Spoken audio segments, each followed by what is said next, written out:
And I have a little thump. I feel a little thump, which could be a little suspension rod.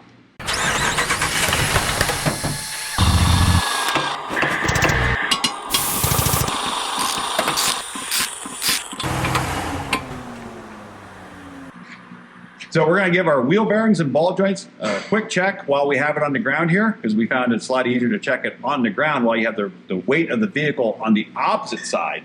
We're going to jack just the one side up, that way the other side will stay on the ground, and then we'll be able to put a pry bar underneath the tire, and that'll show us any play that we have in our ball joints or the wheel bearing, and then we can determine where that play is, whether it's the ball joint or the wheel bearing.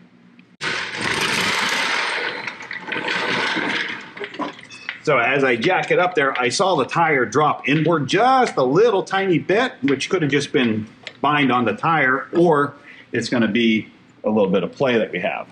So one of the simplest ways to check for play is literally we take a pry bar, nice long pry bar, doesn't have to be crazy, and just stick it underneath the tire, and we're going to try and rock it with the pry bar. And I have a little thump. I feel a little thump, which could be a little suspension rod.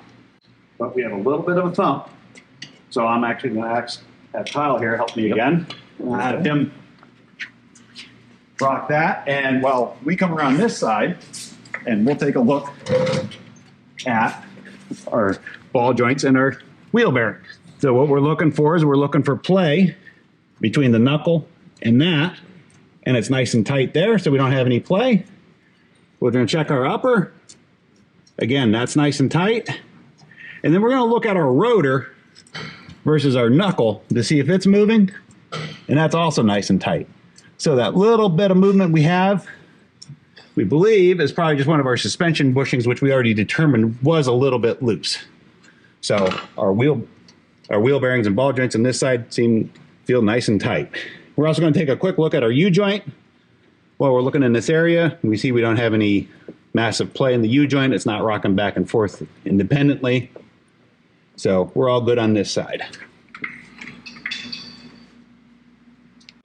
Again, we're going to check this side as well. Again, we have nothing on our lower. And we see that it was recently replaced because they don't come with red boots on them.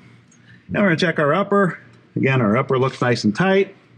We're good there.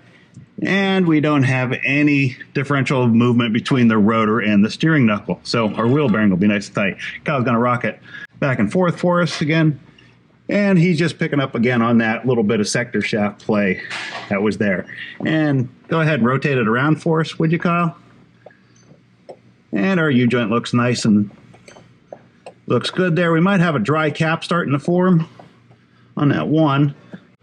Back up right in there. We see that one cap is a little on the dry side. I see a little line of rust starting to form right at the seal, right there.